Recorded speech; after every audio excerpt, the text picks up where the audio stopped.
You're listening to Southeast Radio's Business Matters with Karl Fitzpatrick in association with Wexford Insurances. Challenge us at Wexford Insurances 0818 31 30 30. I'm joined now in studio by Mark Rodgers of Cipherion Translations. Mark, you might start by telling me a bit about your own background, please. Well, I graduated from UCD in 1988 with a degree in engineering. And at that time, of the 43 of us that graduated, 38 left the country. And I was lucky enough to get a position out in Japan. I went out to Japan and I worked in Japan for 6 years. I was working with the Mitsubishi Group and we were working on various engineering projects. We were working on oil refineries and we were also working on nuclear power plants, but not Fukushima. And in 1994, I came back to Ireland. There weren't any jobs in nuclear power at that stage, nor in oil refineries. So I was lucky enough to get offered a position in a translation company. And I set up their Asian unit back in 1994. I went out to Japan again in 1995 to set up the Japanese office. Came back to Ireland, worked with a couple of translation companies, and then in 2006 I set up my own business, Cipherion Translations. And what brought about the idea for you to become self-employed? I suppose I had a bit of an entrepreneurial spirit in me from day one. I was always looking around for different opportunities. And I suppose having spent 10 years in the translation business, I felt I had the opportunity to go after it myself and try it myself. So explain the business model to me. Well, as you know, companies need to go global. A lot of the most successful companies in the world now are multinational. There are opportunities in France, in Germany, in China and in Japan. And one of the ways in which an American company or an Irish company can succeed is by translating their materials. In fact, it's probably the only way that you're going to succeed in a non-English speaking market is by translating your materials, be it your website, your software, or your brochures. And there's an opportunity there for translation companies. And that's how the whole industry of translation and localization came about. So explain the process to me. Somebody is, let's say, for instance, interested in exploring an opportunity in the German market. Explain the process that they will go through in relation to translation. That's a great question. Well, actually, I'm going to have to take you back to the early 70s when a German Chancellor, Willy Brandt, once said to the American Chamber of Commerce, what he said was, if I'm selling to you, then I must speak English. But if you're selling to me, dann müssen Sie Deutsch sprechen. You must speak German. And the Americans got that immediately. Now, that was back in the early 70s. So the reality is, if you're selling to the Germans, you have to do it in German. There's none of this heading over to a trade show with your business cards in English, hoping to meet a couple of fellas, hoping to meet a couple of agents and expecting your business to grow in Germany. The German population, be it 60 or 70 million, they all speak German and they want to be sold to in German. So the reality now for Irish companies is they have to have their websites, they have to have their brochures and they have to have their marketing materials in other languages. That's the nature of international business at the moment. Do Irish business people get that? I'd have to say after 18 years in the translation business that we're still a little bit behind the curve. We need to do a little bit better. Now, I know Enterprise Ireland are helping a lot, but the reality is I think we've been too lucky. We were conquered by the British. We were taught English. Half the population headed over there in the early part of the 20th century and they all speak English and they all love Ireland. And we just think that we're wonderful because we speak English. Now, the reality these days is your product has to be wonderful. You have to be able to show it to the customer in a way in which they make a decision. I want to buy your product versus a competitor's product. And if the competitor is from France or the competitor is from Holland and they have translated their product information, then your product is going to get left on the shelf unless it's available to the German market. So in summary, no. The Irish CEOs have a long way to go to be able to compete with their international competitors in terms of the German, the French, the Chinese and the Japanese markets. And translation and languages are a core part of that strategy that is missing at the moment, I would suggest. Now, we've made a lot of progress over the last few years, but when you hear the likes of Barry O'Leary saying that it's all about science and it's all about technology, part of me wonders, what about the Irish CEO that has to head over to Paris? How is science and technology going to help him when he's trying to sell to a French customer? And I've just noticed over the last while that FOSS and FOSS, Enterprise Ireland as well, are starting to push the idea that languages are a really integral part of the international strategy for Irish companies. And I think the more of that we do, the better. How culturally aware do you need to be in relation to these foreign markets? I think the cultural awareness is probably the most critical part of it. The translation part is second. If you can engage with your customer in a way in which they say, do you know what? I can trust this person. I want to deal with this person. I want to buy their products. I want to buy their services. Then you've got 90% of the deal done. Because at the end of the day, whether it's in Ireland or whether it's internationally, business is about doing business people to people. It's about the relationship. So if you can develop that relationship, if you have that cultural understanding of your customer and can get out of the mindset of my product is great or I'm great in Ireland, then you've every chance of being successful as the next person. Okay. While on the topic of culture, you spent a number of years working in Japan. What's the difference between doing business here and in Japan? I really enjoyed working in Japan. The Japanese are great when it comes to planning and when it comes to organisation. In fact, I helped the Irish exporters to run an event there last month in Dublin in terms of doing business with Japanese companies and exporting to Japan. And one of the Japanese companies there that had recently spent a lot of money investing in the Irish IFSC showed some slides showing the market share that they were expecting to have in 2020 and 2030. Now, it's a long time since I've seen either any department here in Ireland or any Irish company showing plans going out to 2020 and 2030. So the Japanese companies have this way of thinking long term, putting an action plan in place and then executing it rigorously. And I think here in Ireland, we could learn a little bit from that approach to business. There's a lot of free tools online in respect of translation. How do you compete against those? It's tough to compete against them, but it's not because they're real competitors. What we find is that a lot of our customers don't realise that the tools aren't as effective as they at first may appear to be. For example, if you take something like Google Translate, it's well known within the translation industry that the real name for this tool is something like Google Guess, because it's only a machine and it can only guess what the translation might be. In fact, my sister-in-law is a French teacher up in Dublin, and the students there regularly throw their essays into Google Translate and they hand the essay up. Now, she can immediately tell that it's been run through Google. So effectively, Google has the ability to translate like a 15-year-old or a 16-year-old. Now, there aren't many marketing managers for Irish companies that would trust a 15 or 16-year-old to write their marketing materials. So why would you trust Google to translate your marketing materials? So it's great for gisting. It's great for getting a quick idea of what might be contained in a foreign language. But really, if you're trying to convince someone, if you're trying to sell to somebody, then you need it done. It's the nuances, it's the brand, it's the style that are really important. And that's where a tool cannot help you. So that's where we come in, where we provide professional translations, we provide human translations that allow your product to be chosen ahead of somebody else who might have used Google. So typically, who would your translators be? We work with professional translators, and by professional translators, I mean people in France, in Germany, in China that have studied translation, sometimes to degree level, sometimes to master's level. Have then maybe applied for an apprenticeship or an internship in a translation company, worked there for 3 or 4 years, and then very often have gone out on their own and work freelance. So they're qualified translators. Some of the translators that we work with, I've been working with them for 15 years. They're experts in their own field. And what's really good about them is they know exactly what area of business or industry they can translate in. So, for example, a legal translator will only translate legal documents. But if we were working on a games translation, for example, for Zynga or EA Games, then they wouldn't take that project because their terminology, the nuances of the language, they wouldn't be as familiar with it. So when you're working with professional translators, it's really great because they know the area, they know the limitations of language. Because languages, it's amazing. We know ourselves, even, if you're talking to somebody, things can be misunderstood. And the same applies when you're going into another language. It's very easy to get it wrong. It's quite easy to get a translation correct to 70 or 80% accuracy. But the real professionalism is to get it 99, to get it 100% correct. And that's what we strive for. So, Mark, who are your typical clients?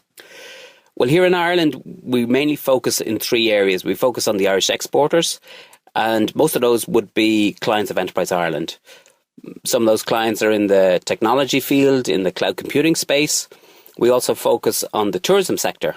A lot of Irish hotels are looking to increase their business from France and from Germany, and typically will be looking to translate their website into French, German, Spanish or Italian. And then we also work with multinational clients or international banks who might have contracts that need translated into different languages. So, Mark, with dealing with such a wide variety of client types and business sectors, from your experience, what are the big markets that Irish companies are exporting to these days? The big markets are still the French, German, Italian and Spanish markets as far as translations are concerned. Naturally, the UK is their biggest trading partner. But when it comes to language and translation, there are over 200 million people living in those 4 markets. It's a massive market. And I think even from Enterprise Ireland's point of view, these are still the 4 big markets that people would look to target. They're close at hand, they're easy to access, and culturally they're very aligned to where we're at. When you step a little bit further afield, then naturally you've got the Chinese and the Japanese markets in Asia. The Chinese market is a very difficult market to crack. There's a lot of hype at the moment around China and the opportunities for Irish businesses in China. I myself would be a little bit sceptical as to how many success stories we're going to have in China. There will be a number of them. But from my own point of view, and maybe I am a bit biased, the Japanese market is a much more well-established market. And if you have a world-class product, it does take a long time to break into the Japanese market. But once you've broken into it, then there can be very lucrative opportunities. And many Irish companies have succeeded in Japan. So from my own perspective, I would say certainly the main European markets are still the number one. Naturally, Brazil and South America are growing opportunities. And then when it comes to Asia, then Japan and China would be 2 large markets. And what have you done over the last number of years to develop your own business? One important aspect of developing the business was the online aspect. So we've spent a lot of money on the Google and the SEO aspect. And in fact, last year, over 50% of our clients were from overseas. One of our biggest clients approached us. They're a large American corporation based in LA. And they wanted to enter the European market. They needed to pick a translation provider that was close to the market, so they decided instead of using somebody out of America, they'd use somebody in the UK or Ireland. We were in a competition with 2 or 3 big translation companies, and based on our translation tests and based on an over-the-phone interview, they decided that they'd pick us. So I suppose it shows you the power of the internet and how businesses can be global, even if you're based out of a town like Enniscorthy or Wexford. Mark, you mentioned earlier in the interview that in 8 years' time this business could be obsolete. So that's your major long-term challenge about reinventing the business between now and then. But in the meantime, what are short and medium-term challenges? I think like a lot of businesses in Ireland, the short-term challenges are around increasing sales and cash flow. In the boom times, things are good. And in tough economic conditions, things are tough. And I think with Cipherion, as well as with a lot of other business, the reality is things are a lot tougher than they were. What we're looking to do is to come up with some new products and services that will allow us to attract new customers, that will allow us to look to overseas markets and win business internationally. From my own point of view, I've just moved the business into the Enterprise Centre here in Enniscorthy. Some of our clients actually are located here. It's a fantastic location. At the same time, I can jump on the car, and within an hour and a half, I can be up to Dublin, and I can still attend those networking meetings that I'd previously done. So I think the way the world is going at the moment, you don't have to be located in those population centres. There's no reason why a business can't set up in any town around Enniscorthy, any town around Wexford, and look to grow internationally. And certainly within Wexford, companies like Sonru and Scurry are targeting overseas markets. And those are the type of companies that we need to look forward to developing and expanding and replicating over the next number of years. And what brought about the move to Enniscorthy for yourself? Well, my brother-in-law moved down here about 10 years ago and worked with one of the banks in Wexford. And we'd been up and down to Enniscorthy and to Wexford a number of times. And then in 2005, we went down on holidays to Kilmore Quay, and we were driving around and we saw the houses, we saw the land, and we were living in a housing estate in Dublin, and we just thought, we'll take a risk. Let's move down. Let's move down to the sunny southeast. And it's been a fantastic move, the best move ever. Really enjoyed it. The kids are in school, they're having a great time. And Mark, in your opinion, what have been the main differences between doing business in Enniscorthy, a small town like Enniscorthy, versus a big city like Dublin? Well, I suppose in Dublin, you get very used to looking up your calendar of events and seeing 3 or 4 different networking events on a Tuesday or a Wednesday. The opportunities to meet other businesses here in the southeast they're not as many. So I think there's a different set of challenges. What Wexford needs to do, I think, is to raise the flag and maybe to start shouting a little bit louder. I noticed that there are a number of multinationals down here, but maybe not as many as there are in Waterford or there are in Kilkenny. So I'd say there's a good opportunity for cities, towns like Wexford and Enniscorthy to try and attract maybe a little bit more foreign direct investment into this corner of Ireland.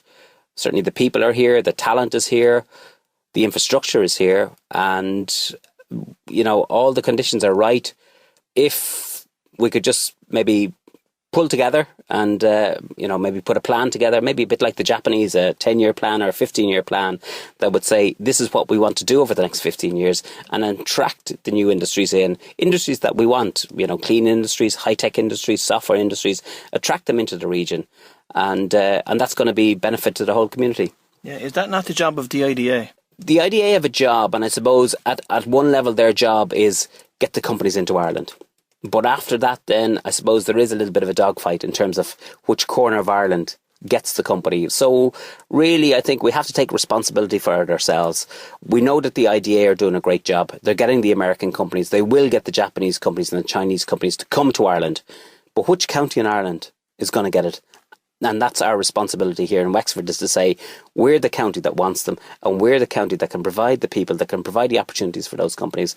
So I think, as in business, there's no point in blaming the economic conditions. There's no point in blaming the collapse of the euro. You've got to take responsibility for your own business, and you've got to go out and do it. And I think the same would apply to getting investment here. We can't leave it to the folks in the IDA or the Enterprise Ireland to sort our problems. We've got to do it ourselves, work together, and, the future can be bright. What do you think, as I suppose a new resident in County Wexford, from an outsider's perspective, what do you think Wexford's unique selling point is? Well, apart from the sunshine, you'd have to say that the people here are fantastic. I've really enjoyed the time that I've been down here. The kids are in school. We've settled in really easily. The community is fantastic. I've got involved in the youth clubs. I've got involved in the parents' councils. So business is all about people. And when the people are fantastic, then you just know that the business is going to do well. So if we know that the people are here and the talent is here, then really it's just about communicating that out to the companies, the American companies or the Japanese companies or the Chinese companies, and saying, hey, look at us, look what we can do. So I think that's where the work needs to get done. Yes, it'd be great if we had a university here. Yes, it'd be great if we had an IT here. We don't at the moment. But we got to build on the strengths, and the strengths that we have is we have the talent here, we have the population here, and we have the infrastructure as well. We're so close to France. Rosslare Europort is there.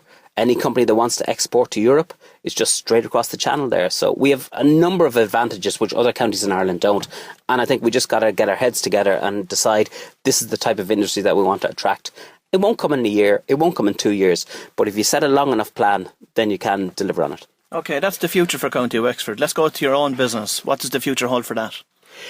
Well, we're looking to develop an online product. We're working with DCU at the moment to come up with a new piece of software that will help to facilitate translations for anybody around the world. We have this idea that it shouldn't take a week or it shouldn't take 4 days to translate text. You should be able to get it done instantaneously. So over the next 6 months and a year, we're looking to come out with this new product which will try and speed up the translation process and at the same time make sure that the translation quality is there. So it's different from Google, and Google is using a tool and it's only going to ever be able to guess, but it'll be better at guessing, whereas we're looking to come up with a human-based translation system that is just as fast as Google or nearly as fast as Google. So that's from an innovation point of view. From a complementary service point of view, we're looking to contact with marketing managers, marketing agencies, advertising agencies around Europe to be able to offer those services to Irish exporters so that they can do, for example, online Google AdWords in different languages as they want to grow their business internationally. So those are two of the areas that we're looking to target. Naturally, we're looking to work with more Irish companies as they start to export. And I think the hard work done by Enterprise Ireland in encouraging companies to export to France, Germany, Spain and Italy, we're going to see the fruits of that coming through over the next couple of years. Well, Mark, it's been a very informative interview. I'd like to take this opportunity to thank you for coming in and speaking to us this morning, and wish you continued success with Cipherion Translations. You're listening to South East Radio's Business Matters with Karl Fitzpatrick in association with Wexford Insurances. Think Wexford Insurances for your business insurance.